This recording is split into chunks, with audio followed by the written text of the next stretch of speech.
Thank you very much. So first, I'd like to thank Neil and Voice for inviting me to this wonderful winter school in CERN at this very exciting stage.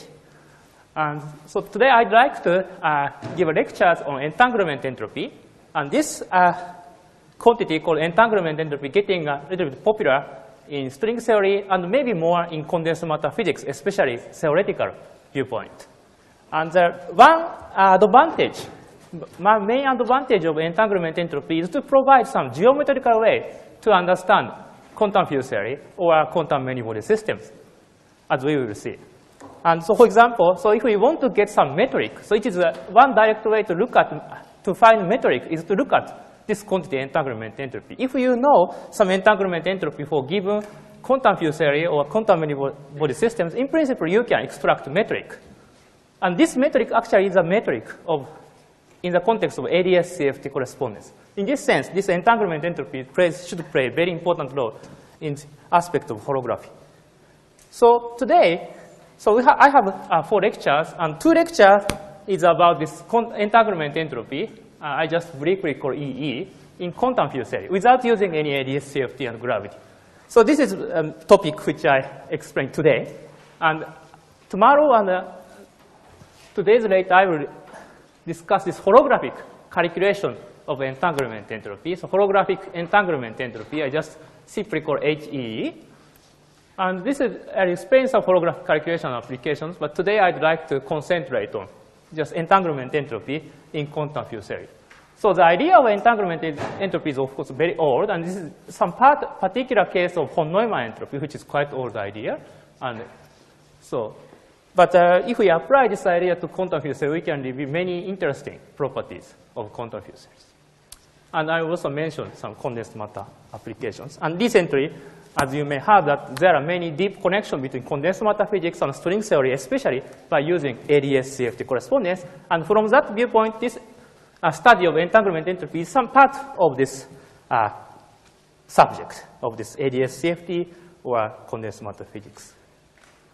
So the content of my part 1, which I'll talk today, first I give some detailed introduction. Why we consider entanglement entropy and what's the definition and properties of this entanglement entropy. And then I come back to the practical calculation of this entanglement entropy in quantum field theories. So this is a part 2 content which I will talk from tomorrow. So I will not mention today. So the references through my talk is I've listed some review articles, very nice. Some very nice review articles by Calabrese and Cardi, and also Cassini-Freita, which discusses the computation of entanglement entropy and the properties in quantum field theory. And also, we wrote some review article about holographic calculation of this entanglement entropy. And finally, so actually, one historical motivation which we consider entanglement entropy is a relation to black holes. There are many works a bit long ago, but recently there are very nice summary review article by Sorodukin, and you can look at this also. I will mention each topics anyway. So let me begin with the introduction. So I will explain in details later, but I just quickly mention some basic issues, basic questions. So first of all, what is the entanglement entropy? So this is a bit abstract way to say things, but I should give a more concrete answer to this question. But this is, in summary, so a measure how much a given quantum state is a quantum mechanically entangled. It's entangled, or maybe you can just say this how much this is complicated. So if you have some quantum system and at 0 temperature you have a ground state, and we'd like to see how complicated this ground state is. And of course I will explain later more.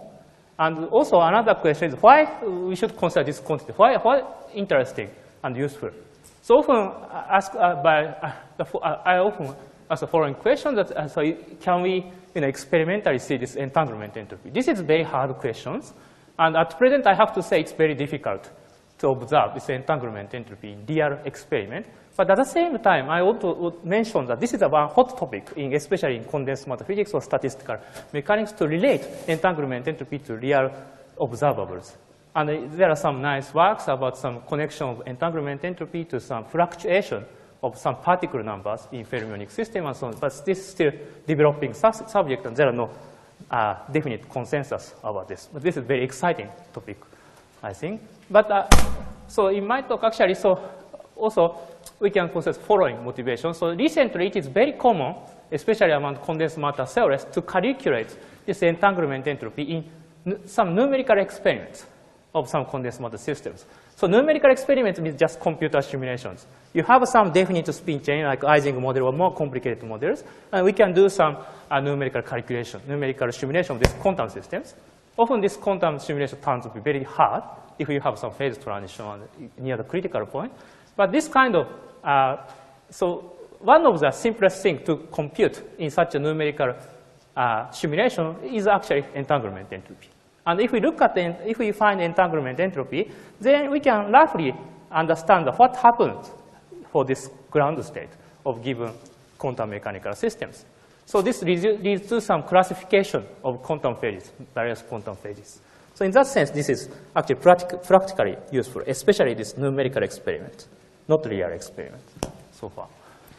So in this sense, we can somehow, very roughly speaking, entanglement entropy is sort of Wilson loops in more general, quantum many-body systems. In gauge theory, we know that Wilson loop is a very important order parameter, distinguished confinement and so on. But in more general quantum many-body systems, we don't have, for example, no gauge symmetry and so on. There are no idea of these Wilson loops and so on. But actually, entanglement entropy is some analog of that, offers us some analogs. So in this sense, we can use this entanglement entropy as some quantum order parameters. And the good point of this quantity is that we can define entanglement entropy for any quantum mechanical systems. That is the advantage of this quantity.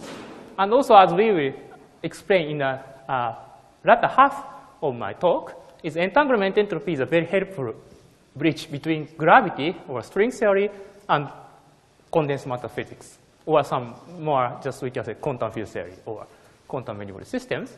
So in condensed matter system or some quantum many-body systems, important characterization done by this wave function. Just we can look at ground state wave function. And then we can compute this entanglement entropy rather direct way. So it's actually technically complicated, but if you are looking at some, for example, numerical calculation, this is some direct quantity. So this is some entropy for these systems. And the holographic calculation tells us this entanglement entropy is actually interpreted as area of this holographic dual gravity theory. So now entropy is just equal to area. And area is actually determined by looking at metric itself. So this is some minimal area surface. As we call some minimal area surface, and its area is actually characterized by this metric in the gravity side. And in this way, so wave function is actually connected to metric in the gravity side. So this is a main topic in my latter half two lectures. So but today I'd like to mainly work on the connection between these two points. So in this argument of entanglement entropy, we often use so-called density matrix formalism. I think this is very elementary thing, and we learn in rather a textbook of statistical mechanics. But just to make sure, I'd like to give a very quick review of this density matrix formalism. So for pure state, so there are two kinds of states. One is pure state, which is described by definite wave function. Another one is so-called mixed state, like canonical ensemble in statistical mechanics. So both described by a density matrix formalism. And for pure state, we have a single wave function, this ground state wave function, and the density matrix just given by this matrix, just this projection to this ground state. And if we want to compute some physical quantity, which is described by some operator O, so it's just, we take just trace O times this density matrix. It is density matrix just weight of any quantities. And we normalize the trace of density matrix. Total means just density matrix for total systems. Later we restrict to some subsystems, so I just write tot. And trace is always normalized to be 1. But if we are going far from pure state, now we are, and especially the typical example is finite temperature case, we have some statistical mechanics, and this is canonical ensemble, exponential beta h. Beta is invert temperature, and h is Hamiltonian. So then this total, this density matrix looks like this. This is a normalization factor. So this is canonical ensemble. And we can, but still we can have this relation, and we can compute expectation value of any physical quantity by using this density matrix formalism. Okay, so now I'd like to come to the definition of this entanglement entropy. So the definition is actually very straightforward. And imagine that we have some quantum many-body systems. We have many degrees of freedom. Like, for example, the typical example is, for example, one spin chain. Later, I will mention quantum field theory. But we can start from spin chain. And the Hilbert space is up-down spin each side. And artificially, we just cut it at some point. And we just call this part is A, and the other part is B. We have a Hilbert space. And total Hilbert space is just direct product, HA times HB. Now we define the so-called reduced density matrix. This is just density matrix for this A. This means that we forget about B. So forget about B. So forgetting B is just equal to the tracing out this degree of freedom of B. So we have some total density matrix, which I just explained before. Is just take trace over Hilbert space for B. This trace B means tracing over this HB. So this reduced density matrix is density matrix for this subsystem A. So this is a very important density matrix which we'd like to work with. And by using this reduced density matrix, we can define entanglement entropy by using just standard formula of von Neumann entropy. Trace rho log rho. So minus, we have log rho is sort of probability, so it's always less than 1. So that means log rho is negative, so we should put minus sign here so that we have positive quantity. So this minus trace rho log rho is and we use this rho way, reduced density matrix for this density matrix here, and this is a definition of entanglement entropy. We write it as A because this depends on the choice of this subsystem A. So as is clear from this description, we have in principle we have infinitely many different choice of subsystems. For each subsystem, we have one quantity, entanglement entropy. So we have infinitely many different definition of entanglement entropy for given infinitely long, for example, spin chain systems. So that means this entropy has an infinite amount of information. So that is the reason more general than thermodynamical entropy. Is this clear? So if you have a question, please don't hesitate to stop me. Okay, so the simplest example, this is, we often see in some textbook, is just two spin systems, not infinite, just two spin systems.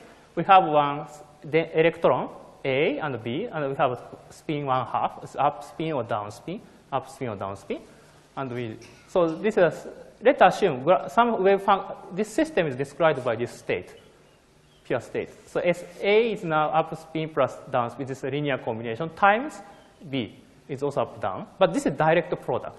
If the state is direct product, then if we have some projection onto A, so we just take trace over this B, still we get some of this direct product form of this. This is exactly pure state form of density matrix, and in this case, entropy turns out to be 0. There are no entanglement. So intuitively, this can be understood as follows. So if we assume if we do some measurement, if we measure that first spin is up, so we have up or down, so we can realize both cases. But if the first spin is up, then second spin is still not clear because still we just get this kind of, so still we get the degree of freedom, up spin or down. Both possibilities equal, so we cannot predict anything.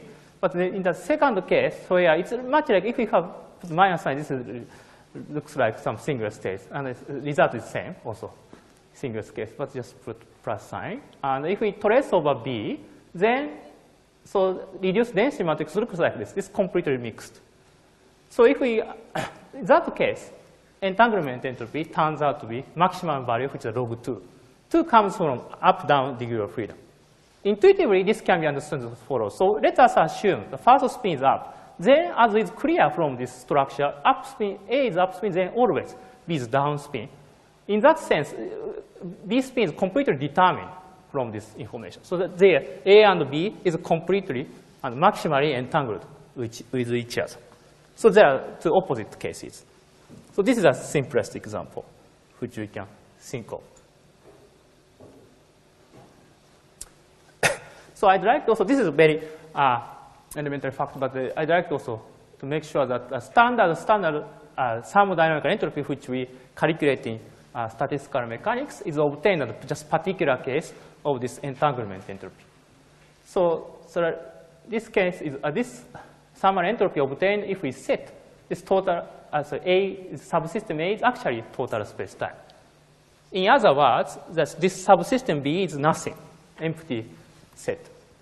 So assuming that total system described by this canonical ensemble of this density matrix, and the partition function is just traced over exponential beta h. And so we have to normalize this way. And we compute this von Neumann entropy. And this is so we first compute this trace log to the n's. This is a so-called replica method, which will also appear later. This is a very important method, but very elementary. So we take n is some analytical continuity n to any real number or complex number. And we take derivative of n. Then we have some rho here. And finally set it n equal 1, so we have rho here. So this is a way to compute the entanglement entropy. And if we do this, we just get this one. So this log to n is given by this n power of this, and we get this. And take derivative n, so we have some beta h here, expectation value of energy, and this part is log z. And we know log z is just minus beta f. F is free energy. And h expectation value, of course, is energy. So we have this. And this is a well-known expression of thermodynamic entropy. So in this sense, so this entanglement entropy defined here is just reduced to thermodynamic entropy. If we just literally set A, this A is a total system. So in this sense, we can regard this entanglement entropy as some generalization of this thermodynamic entropy.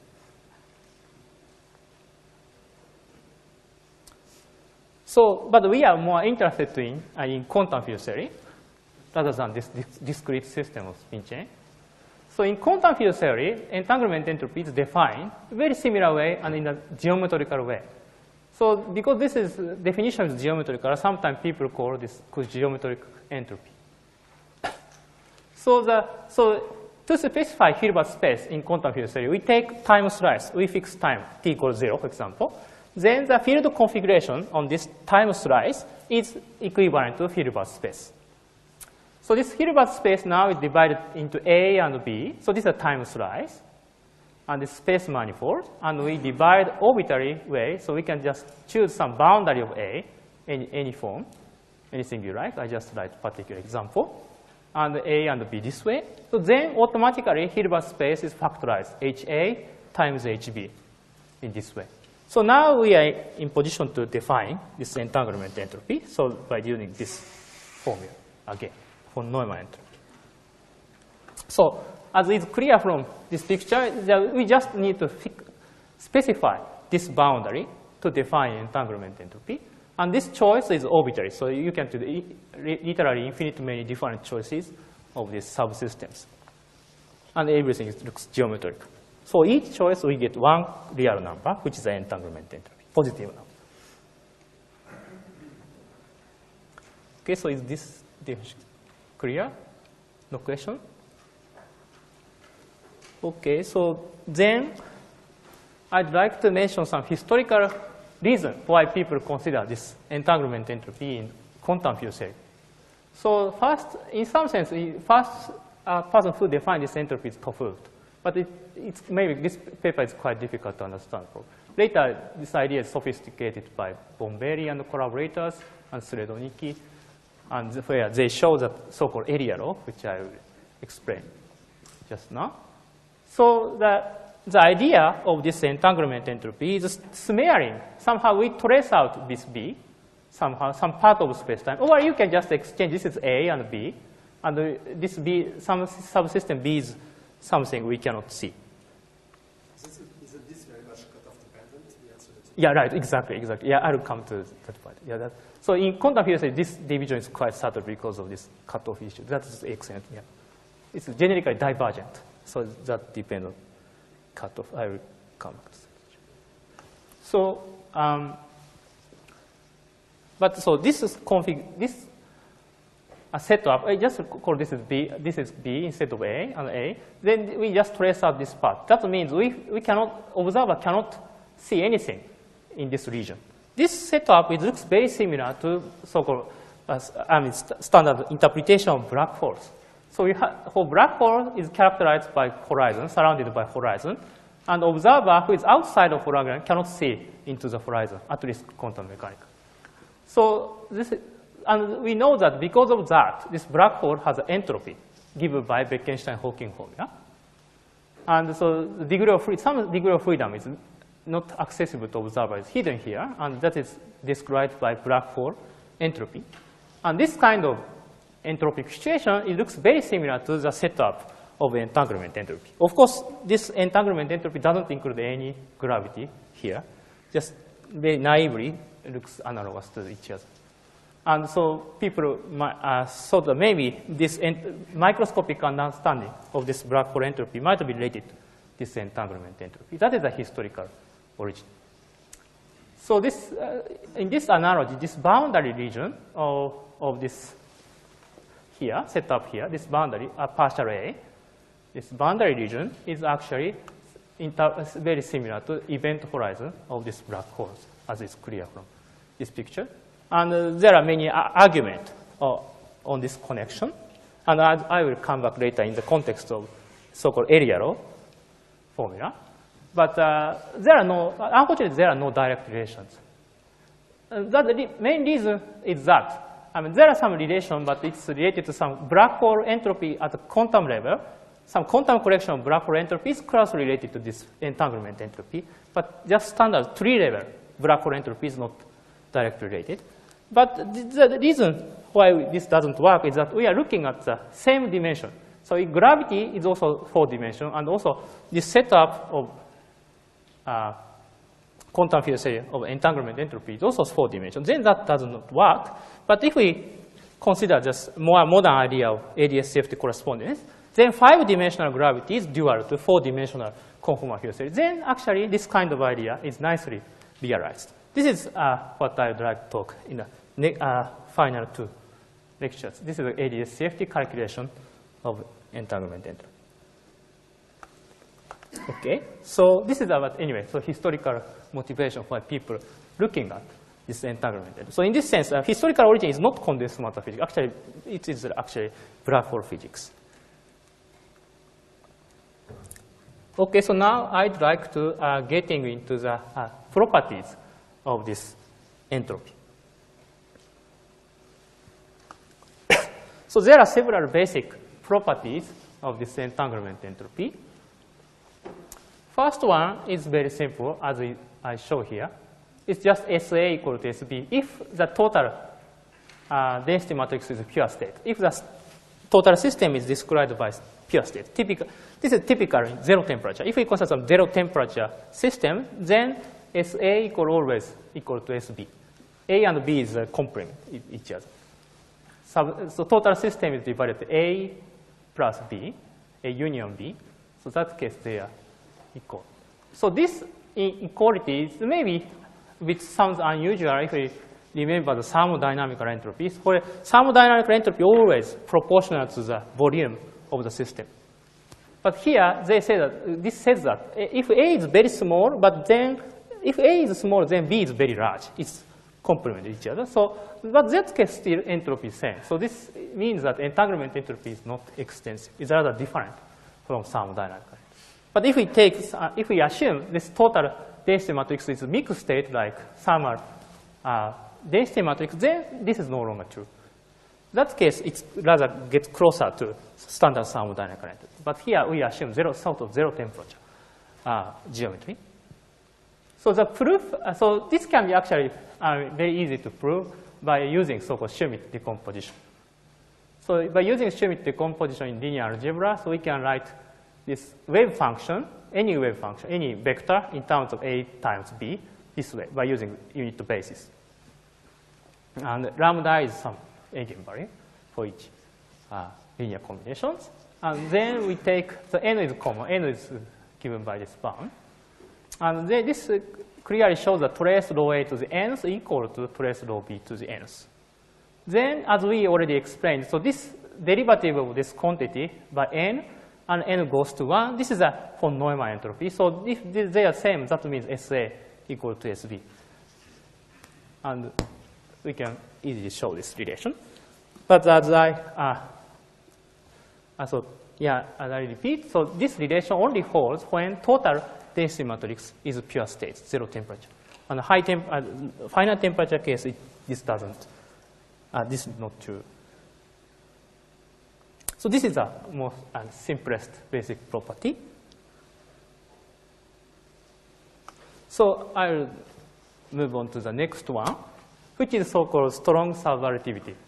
I simply write this is SSA, strong subvertivity, and proven by long ago by these people.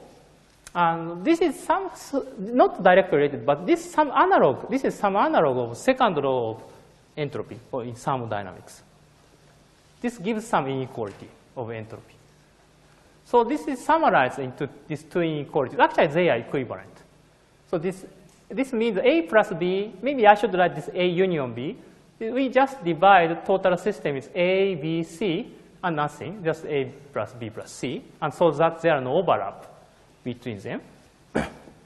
But we allow any density matrix. Total system can be in pure mixed states. Any state is fine. Any density matrix is state. Then always we have this inequality. This A plus B means just we take sum of this region and the region. So this region is A plus B, and B plus C means this region. So region without, I exclude this A. And it's always, this sum is greater than the other one. And actually, but this inequality is equivalent to the second one. And this is actually a good exercise to show, derive the second one. Actually, this is very easy if we notice one important point, then we can derive the second one. This is a good exercise to look at. So, and by using this strong subvertivity, we can also derive following inequality. This maybe looks maybe better to you. This is much like triangle inequality. So this A union, now slightly I change the notation. This A and B now allow some intersection. So here it's A and B and C, they don't have any overlaps. But here A and B have some overlaps. So this case, A plus A union B is smaller than this sum and greater than this difference. And this is called Araki inequality, and this is just subvertivity. Strong subvertivity is more stronger version of this inequality. So one intuitive understanding of this inequality is as follows. So this strong subvertivity can be regarded as a property of concavity. Concave, it is roughly speaking that entropy is concave function of some external parameter. This is also true of standard thermodynamic entropy. Concavity. So this concave function is like this. Convex function is the opposite. Concave function is like that. And to see that, so here it's very abstract. ABC is just some Hilbert space. But just naively assume that A is just number, and BC also just some real number. Then we can replace previous expression with this inequality. This is more elementary. And if we choose a particular one, then we can just show this inequality. So this just says that function is concave. Second derivative is negative. But actually, this true strong subvertivity is more abstract. But some case, just indeed reduced to this case, this inequality.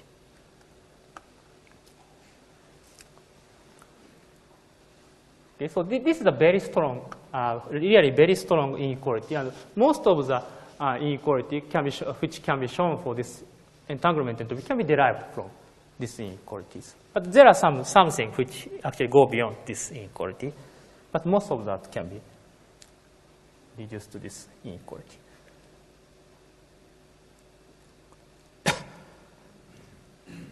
Okay, so we can also define another quantity, but which is closely related to this entanglement entropy. This is called mutual information. So we can define some positive quantity IAB. I is this information, amount of information, more precisely some amount of information which is related to this correlation between A and B. So this is defined by simply in terms of entanglement entropy, SA plus SB minus SA union B. So in this case, in general, we are allowed to have some overlap, A and B. But it is always true that by using this subadditivity, this mutual information is always positive. And this has a nice property, something like a bit extensive, some sort of extensive property, which is missing in this entropy. And this is summarized this way. The previous strong subadditivity, which I presented here, this one, the strong subadditivity is just literally equivalent, this inequality of this mutual information. This, so we fix one of set is A, but so we consider some correlation between A and B plus C, which is always greater than correlation between A and B. But this is, I mean, intuitively natural, of course. But this is sort of correlation function between two different choice of subsystems, A and B. This correlation between A and B is sort of non-local version of correlation functions. But this is also very useful quantity. Okay, so now I'm getting into another important property, which is area law. Up to this point, are there any questions of these properties? Okay.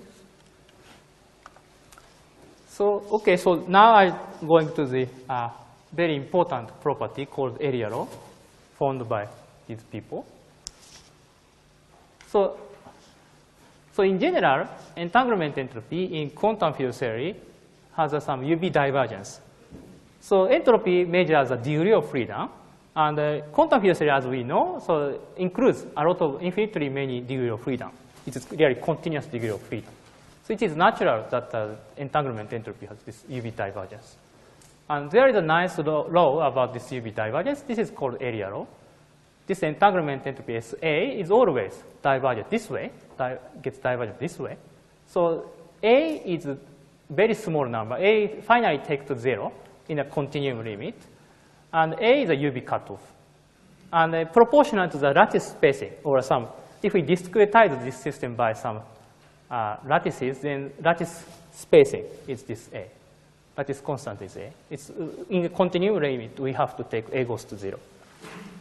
In that case, leading divergence is always 1 over A to the D minus 1. This is not D, but a D minus 1. That means because everything becomes a scale invariant in the UV, and so this is proportional to the area of this boundary. So if we choose any different choice of A, and we have some, to define A, we need to specify this boundary A. And result, this leading divergence always proportional to the area of this boundary. So not the volume, not the volume. So also this make it clear that this entropy is not extensive, just proportional to the area. And we have also sub-leading terms, and this can be also computable. But the leading term, just look at the leading term. And intuitively, the reason why we get this, roughly speaking, is understood like in this way. So we have considered some entanglement entropy SA means some correlation between entanglement with region A and other region B. And such correlation gets stronger if they are separated very small distance. So this is just next to each other along this line. So it is very natural that this correlation is proportional to this area. But actual calculation is a bit more subtle, and we have to be very careful. Some cases this is violated, and so on, as I will explain. It's just very intuitive understanding. So several comments about this area law. So area law, the setup which we can apply this area law is as follows. So we have to look at ground state or finite temperature systems. But the area law does not hold, is not true if we consider some really highly excited states. That means roughly temperature is almost same order of this UV divergence scale, some UV cutoff scale. Then everything is excited. Then this area law is not true. But for moderately excited state and also ground state, area law is always true. And we know that this algebraically, this entanglement entropy is just bounded by log of this dimension of this Hilbert space. Hilbert space of dimension. Hilbert space dimension is just proportional to volume, exponential volume. So in that sense, entropy is always mathematically bounded by volume of A. So we cannot go beyond that. But some case, if we consider really highly excited state, where temperature is same close to UV cutoff scale, then actually we have volume law instead of area law. But here we normally consider ground state or anyway, so ground state or some finite temperature, so we have this area law. But there are some exceptions. So most simple exception is a two-dimensional conformal field set. This case is now actually logarithmically violated. Area law is logarithmically violated. In 2 dimensions, area is just point. So it should be proportional. If we assume this total system is this, and A is here, the boundary of A is just 2 points. So everything, so entropy should proportion just 2 points. But actually, it is log of A. It's proportional log of length. It's logarithmically violated. And after we literally compute this, we get, I will explain this formula later. And also, it is proportional to the central charge C. So this is natural. Entropy also is proportional to the degree of freedom, and central charge is also a good measure of this degree of freedom, and they are proportional to each other. This is a famous formula, first formed by Holzer, Larsen, Wilczek, and recently generalized many different cases of two-dimensional conformal field theory by this Kalapritz and Cardi. This is the simplest exception. Another exception, which is also getting very important in my maybe final talk, is a Fermi surface. If we have a Fermi surface, actually assuming that Fermi surface, Fermi level is almost same order as the UV cutoff scale, lattice constant. This is normally true in real condensed matter systems. If we consider metallic state in condensed matter systems, we have Fermi surface, and because of Fermi surface, we have this nice conductivity and so this reflection, metallic reflection, and so on. So this case actually logarithmically violated. So leading term, as I explained, it's L is a linear length scale, L to the d minus 1 and A divided by A d minus 1. So this is area law, but it's times some logarithmic large number. This is confirmed in these people. Actually, we can intuitively understand this formula as follows. So this logarithmic behavior of entanglement entropy in the presence of Fermi surface actually can be understood if we note that we approximate this some Fermi liquid, which has a Fermi surface, by some infinite copies of two-dimensional conformal field series. So as we learn in, for example, undergraduate course, so if we have Fermi surface, we have something like this. So this is a dispersion relation, this energy, and this is momentum k. And we can allow any dispersion relation, maybe parabolic, non-relativistic. But we have some Fermi surface. So electrons stacked, have a electron, zero electron up to this Fermi surface, definite energy. And near this, so excitation on this Fermi surface is approximated to excitation around here. And so this is a Fermi surface. And it's just if we consider two-dimensional system, kx is momentum in x direction and momentum is y direction. So we have something like that. So this is, at this point, let us assume ky and kx is 0. So this energy increases, and up to this point, fermions is makes some C.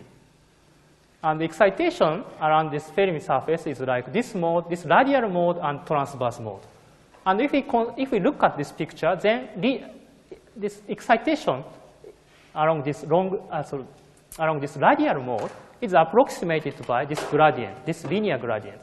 That means delta E is proportional to some, I didn't write some proportional constant, but it's linear about this excitation in radial direction. So dispersion relation becomes linear, some sort of relativistic situation. We have also transverse one, but it is square. So in that case, in that way, so lowest excitation looks like this scale invariant conformal field theory, two-dimensional conformal field theory, because we only consider this radial direction. And this transverse direction is excitation costs a lot of energy. So roughly speaking, at the zeroth order, I mean some lowest energy approximation, we have some two-dimensional conformal field theory in each side, and the number of such a two-dimensional conformal field theory is measured by this one. L is a length and real length, and also divided by this lattice constant. We can roughly measure this way. So this is the reason why we get this formula, very roughly speaking. So in this sense, they are closely related. If we have Fermi surface, we have some gapless modes of the two-dimensional conformal field theory. Okay, so but I'd like to go back to this area law issue. So how much we know about area law? So the proof of area law is available at present only for free field theory. For interacting theory, it's quite difficult to compute entanglement entropy, and that is actually motivation why we consider some holographic AdS CFT approach. And this is, formal proof of area law is only available for free field theory found by this. Actually, if we employ AdS CFT, we can show that area law for any strongly interacting field theory which has an AdS gravity dual. So that AdS means that quantum field theory should have some UV fixed point. This is a very important constraint. Otherwise, area law is broken down and violated. If we have a quantum field theory which has a UV fixed point, then AdS CFT tells us that this area law is always true.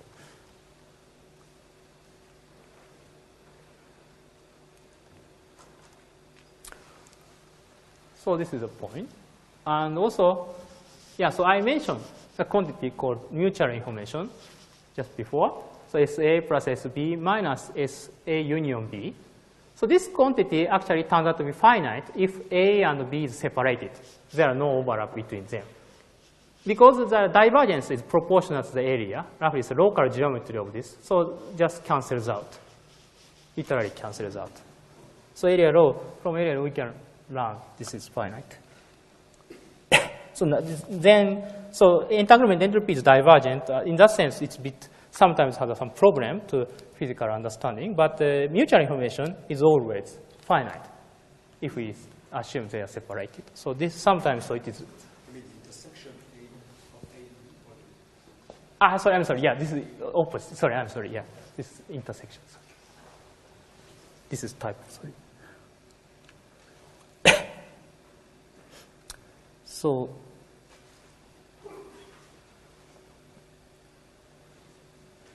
Okay, so The information is finite. finite. Independent.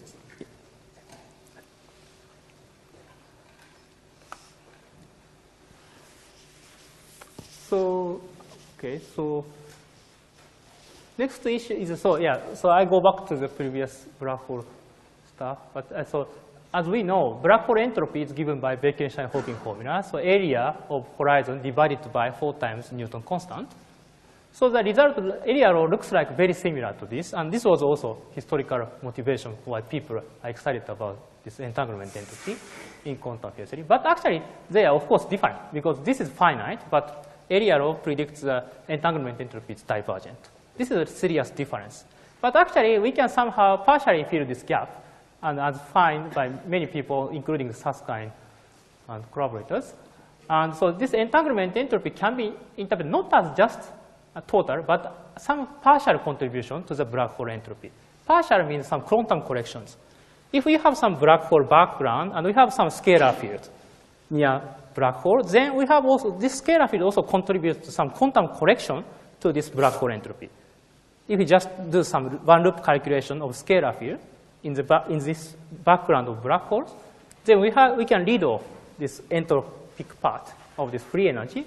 That gives actually related to this entanglement entropy. So that is, of course, this quantum correction, it is divergent, and everything looks consistent. So we have this kind of divergent. And also, so we have some tree-level standard Wittgenstein-Hawking entropy, and plus this one.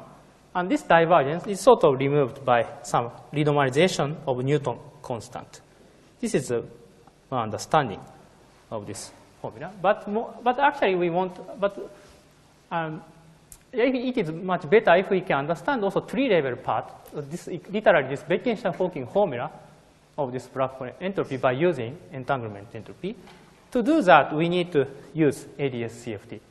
That is, so latter half of my talk.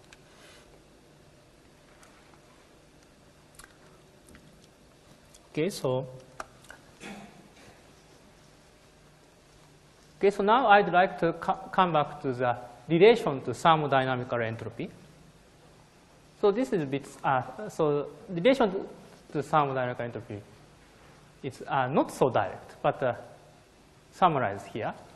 So at the high temperature phase, if we take high temperature limit, this finite part of this entanglement entropy is dominated by thermodynamical entropy. But this is a bit subtle because, of course, we always have some divergent piece, which is cutoff dependent, plus something. And this plus finite piece, this is plus finite term, this finite part is dominated by this thermal entropy. This is a correct way of saying.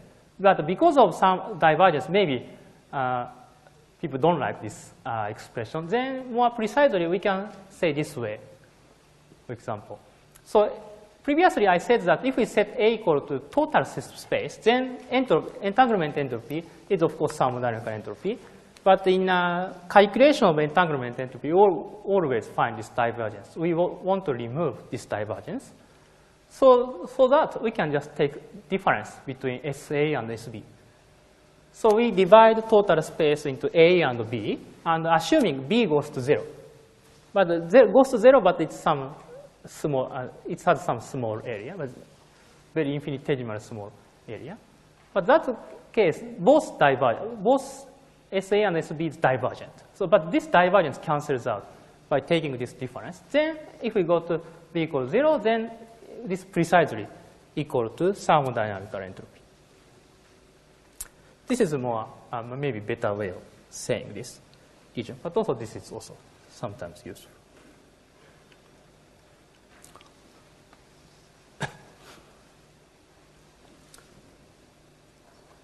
Okay.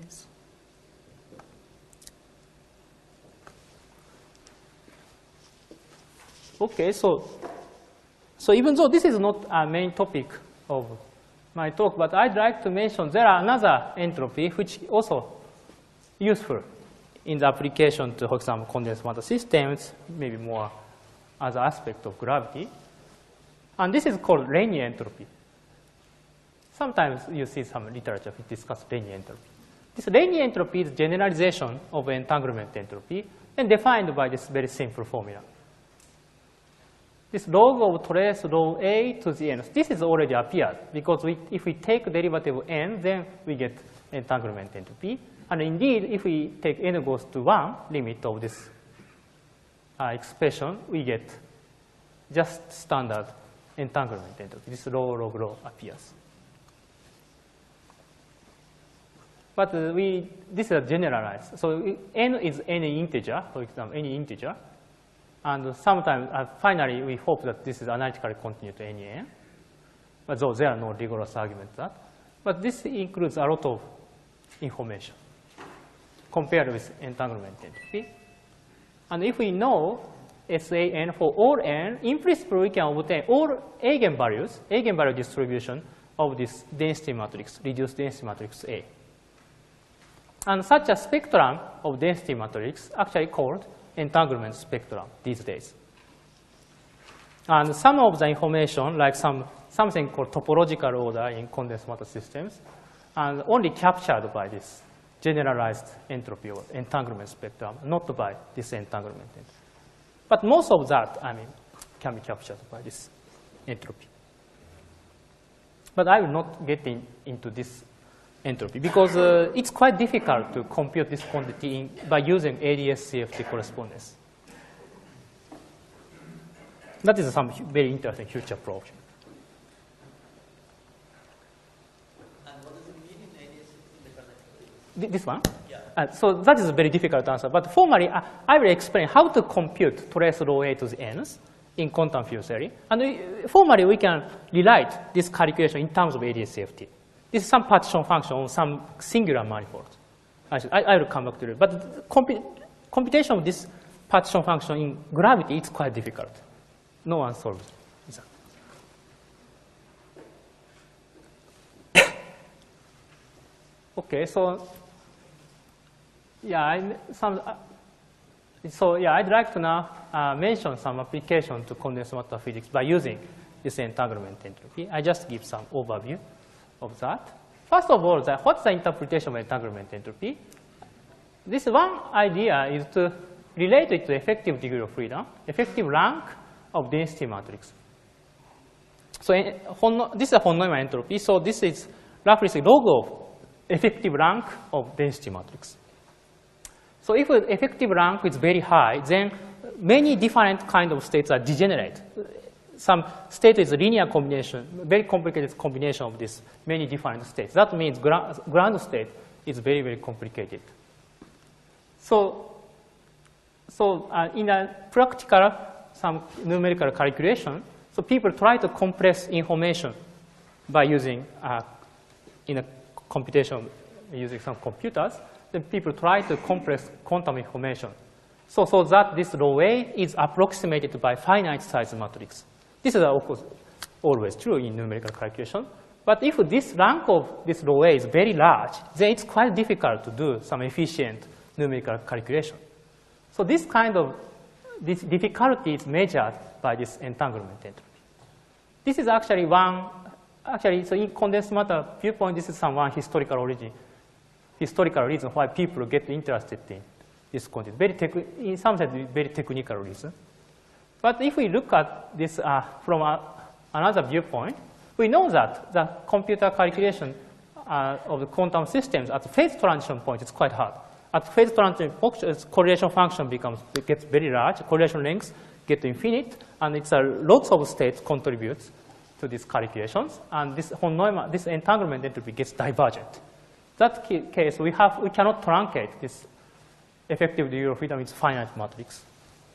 So in this sense, but if we are interested in quantum phase transition, then this divergence is something good because we can detect quantum phase transition by looking at entanglement entropy. When this divergence, we notice that there are some second order phase transition, quantum order phase transition. So in this sense, entanglement entropy plays a role of quantum order parameter.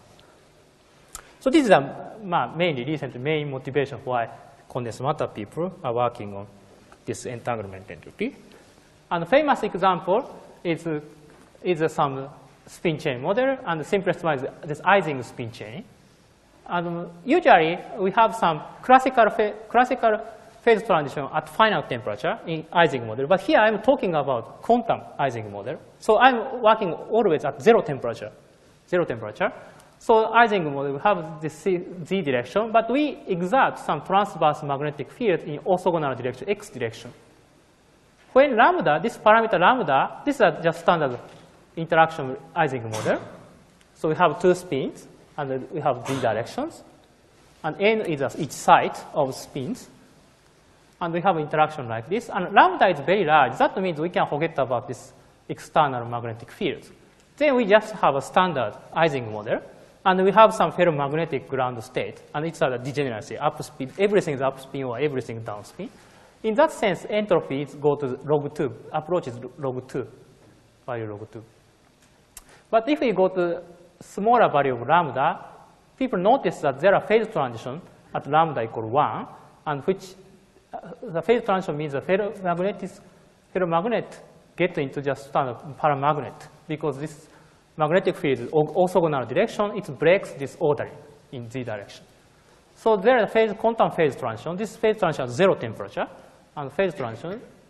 And this is, at this point, we can exactly calculate, this is some exactly solvable system, integrable system. We can show that entanglement will be divergent logarithmically. This cushy is a correlation length, so related to this lambda minus 1. And C is the central charge of this, some UV fixed, some fixed point of this Ising model. It's 1/2. In Ising model, it's go to C equal 1/2 CFT, minor Fermion CFT. And again, going down.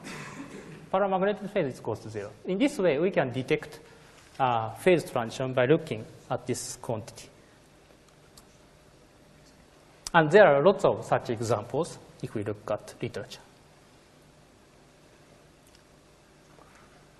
Okay, so this is one example how we can apply entanglement entropy to condensed matter physics.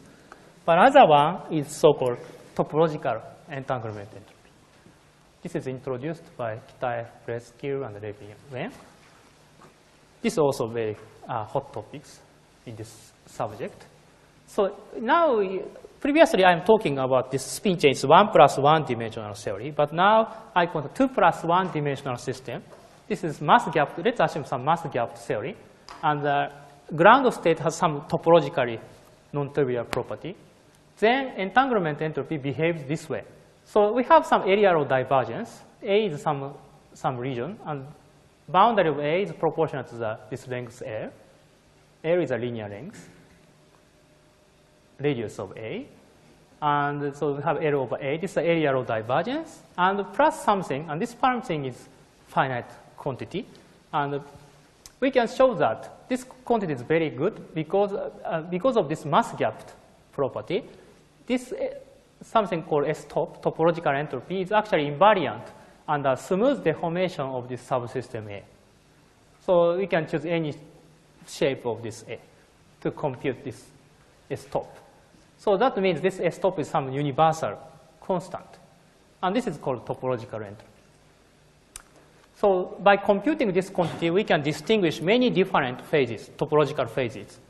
Topological phases, it's sometimes quite difficult to analyze because if we look at correlation functions, then topological theory doesn't have any correlation, non-trivial correlation.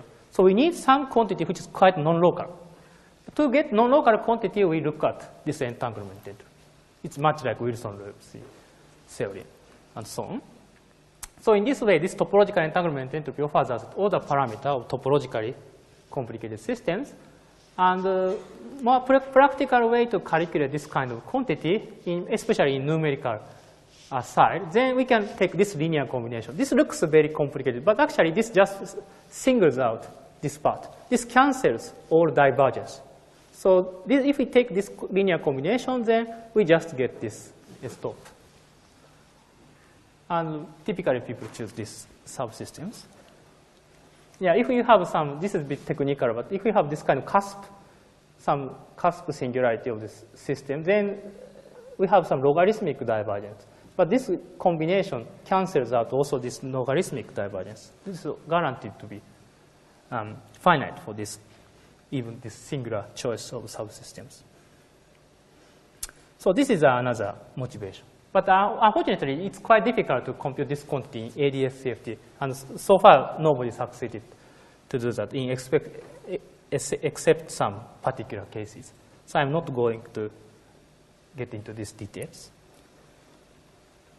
Okay, so let me summarize what we learned so far. So this entanglement entropy is the entropy for an observer who is only accessible to subsystem A and not to B. These are obvious from the definition. So in that sense, entanglement entropy measures amount of quantum information. And also, secondly, so we explained it is sort of non-local correlation functions. And it also captures topological information, which cannot be detected by standard local correlation functions. So in this sense, entanglement entropy is sort of quantum order parameter. And finally, so entanglement entropy is proportional to degree of freedom. Indeed, in two-dimensional conformal field theory, as we also showed in the next talk, it is proportional central charge, which is a very famous measure of degree of freedom. It is non-vanishing even at 0 temperature. Standard thermodynamical entropy is vanishing at 0 temperature, but this polynomial entropy is non-vanishing. And in this sense, actually entanglement entropy is useful observables in numerical calculations of quantum many-body systems.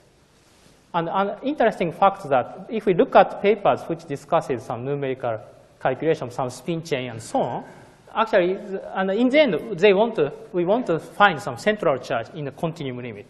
And one convenient way to look at central charge actually to compute entanglement entropy. And using previously, I explained this formula. Using this formula, we can numerically calculate central charge, some 0.999 or something. So we can numerically calculate C, and that's the people doing to understand this central charge as an infrared fixed point. Okay, maybe it's good time to have breaks. Okay, do we want to ask a few questions before we take a short break?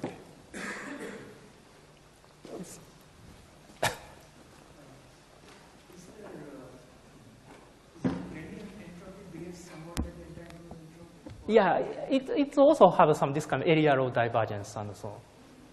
Yeah, divergent structure is very similar to entanglement entropy. That is true, actually. Yeah, same divergence at the critical point. Yeah. The coefficient is different, but the divergence is. Any other questions? So generally, how does it behave under RG flow? RG flow. Yeah. That's a very good question. So the UV divergent part, like area law divergence, doesn't change because it only depends on UV physics, yeah. And that doesn't depend on infrared deformation. But final term definitely depends on this RG flow. Final term changes, and middle term is a bit subtle. That is. Yeah, some cases logarithmic term also generated under relevant perturbation. But this complete structure is not worked out. But that is very interesting. Yeah, future problem. Okay, well, I have a quick question. In point one, it seems like there should be a classical analog of this statement. It seems very classical that you would have observers who can't see the whole system. And yet your conclusion is that it's measuring quantum information. So is there some classical analog of entanglement entropy? Yeah. This is Shannon entropy. So? Shannon entropy. It is some classical information entropy. Yes. Okay. Well, let's thank Tadashi, and then we get 5 minutes. Okay?